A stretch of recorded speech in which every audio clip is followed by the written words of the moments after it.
welcome to another very cold edition of Yorkshire Kris Weekly. It's currently, I think, -4, very close to -4, and everything is completely frozen. The ground's rock solid, the plants are covered in ice, the stems are frozen through, the palm leaves are white with frost on them. It's been an extremely cold night, and there's still lots of protection to do. I've not gone round and protected all the beds where the Colocasias are. That is certainly a job for this weekend. That's the Cyathea. Looks very different from how it looked in summer. One thing that's not frozen over completely anyway, because the fountain thing going, the waterfall, is a pond. That's not frozen over at that end, but it has frozen over on that side.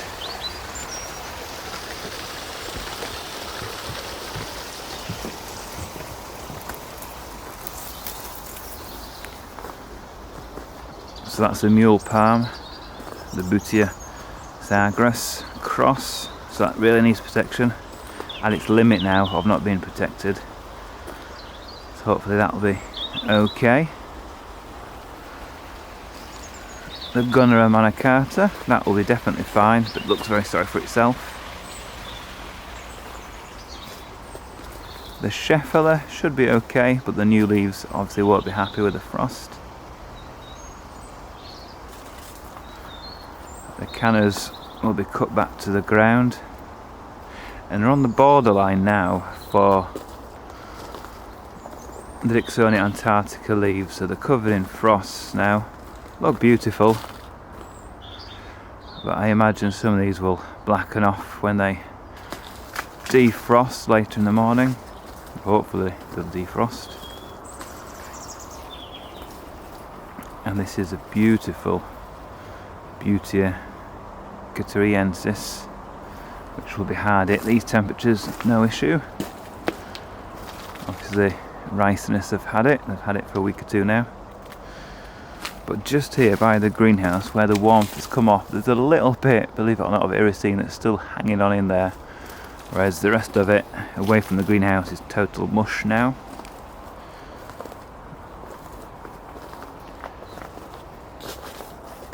Now if I just swing round, I've still got out all my little seedlings or small plants of the rare palms, so Cyathea and Cyathea as well.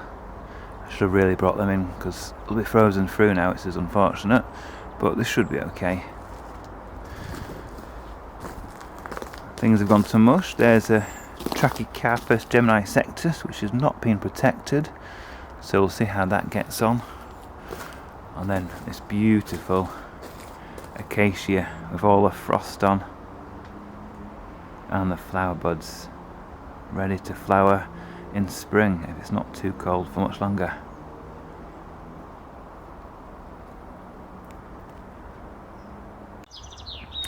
So now I've gone round all the tree ferns and I've stuffed straw right into the centre, protecting all the new knuckles or the leaves that will be coming out next spring, because they're the most delicate part of the plant, and that'll keep the worst of the frost off. And light frost means that I won't need to protect the trunk of the tree fern. So if we get really cold, then I will wrap the tree fern trunks as well, but as it stands it's on the borderline because it did get down to about -4, so I'm just protecting the crowns at the moment. So I've done this on all the tree ferns around the garden. So this one here, there's one behind, and there's a further one here, and many more at the back of the garden. And you will notice on the newer leaf, so this one here, which was only unfurled a few weeks ago, is singed because it's very soft and tender, whereas the older leaves that came out in summer, completely untouched by the frost and completely green and healthy. And hopefully it'll remain like that for the rest of winter. Now it's been 24 hours since I filmed the really heavy frosts, and it remained pretty much frozen in the ground all Saturday and now into Sunday. The ground's still frozen for most of the garden, but we are above freezing now, so things are starting to defrost. Now this Cyathea cross, the mule palm, I should have really sort of wrapped the trunk a bit with some fleece, which I normally do when I think I'm going to get -3, -4 or under, but I didn't do that this time, so fingers crossed it'll be okay. The leaves are looking fine, so hopefully that one will be fine, because it is a tenderish palm. In the background there, the Trachycarpus species are looking fine. Even the Latisectus on that side is looking completely fine. Whereas if we go around over here, this is a colour you don't want to see in leaves, which is like a really dark green, which is on the borderline of the leaves getting frost damage and dying. It slowly shows it when it defrosts, but when it's really dark green, it means leaves aren't really happy. So hopefully it won't lose the leaves on this Latisectus, but it could do, so we'll see how that goes. I should have really sort of protected this a little bit more, but I didn't expect it to be so cold on Saturday night or Friday night. Manicata, leaves folded over the top of itself, and that's all the protection it needs to get through winter. You can see there's still some ice on the waterfall area. I've just turned off the waterfall for now, so you can hear my voice. And you can see the ice still on the leaves and on the rocks around here, and we're at midday now on Sunday. So it's still a very cold day, but thankfully, if we look up, the sun is shining. It's beautiful blue skies. So now for the main bed protection that I've just started, and you can see the process of here. So basically, I put loads and loads of straw all over the Colocasias and where the dahlias, etc. and the cannas are.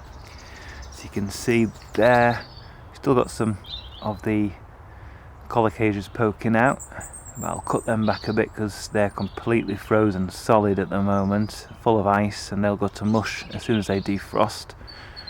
And then I'll put some sort of protection over the top. So I've got some wooden sheets here, but I've got loads of plastic sheets as well that I'll put over the top, just to keep the worst of the weather off the straw, because the straw will rot down over time, but I want to keep it pretty dry, so that's why I put boards over the areas I've finished. So I've got lots of areas to continue to do.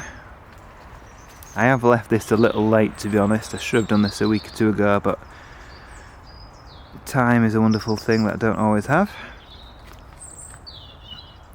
So as I said, some of the Colocasias, pretty much well all of them, are frozen through, they're in the ground. So if you come over to here, we've still got loads of ice on the ground, and these Colocasias down here, they're completely full of ice. So let's have a look at this one. That is,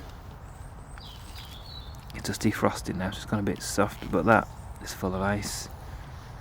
Still frosty on the surface, but there's clumps of ice in the stems themselves. That's completely frozen. So again, all this will be protected with more straw. Now we come to the Dicksonia antarctica tree ferns at the end of the garden, and these have been completely untouched by the frost, but yet again I've also put straw in the centres, protect the centres. And if we just head through to where the Cyathea cooperi is, I have just built it a structure. So this was left out unprotected during the really bad frost on Friday night, but even though it was unprotected, the leaves remained completely green and completely fine, and that is because it's in a sheltered area of the garden, so the frost didn't get right into the heart of the plant. But now it's the time to protect it. I've put a row of old tyres, I've filled that with fleece and topped it with a big mound of straw, and then put a plastic sheet weighed down by brick on the top. Dead easy to do, dead cheap to do. Recycle materials and straw, and that will protect the tree fern, which is much more tender than the Dicksonia antarcticas. for the rest of winter. It will lose its leaves, but that's to be expected. But it will grow lots of new leaves next spring. And just an update on the climbing area and the swings. The swings are up and working. Just got to finish off the end with a little climbing frame as well. So this is a little bit of an experiment. I'm completely unprotecting the Cyathea Gemini sectus palm. It's going to be left as it is all winter, and we'll see if it gets through. I mean, it's not been protected already. The other one that's along the fence further down the garden, that's not been protected either, but if it does get any colder than what it's been, it'll definitely get some fleece bunged over the top of it. But this one will be left as it is all winter, and we'll see how it gets on and really test its hardiness. And yet again, the pitcher plants have been completely frozen through, including this one here. So there's still ice, loads of ice in the pot, and inside each of the individual pitchers they're full of ice, completely frozen. Been frozen for well over 24 hours now. But that one's completely hardy, and I'm sure it will look good when it defrosts and throughout the winter, and especially next year when it grows new pitchers. But it seems that nothing can defeat this amazing petunia that's seen the cold temperatures, but it's still flowering away regardless, still looking green and healthy. Don't know how it's doing it, but long may it continue. Thanks for watching this week's edition of Yorkshire Kris Weekly. Join me next week, we'll be doing more in the garden.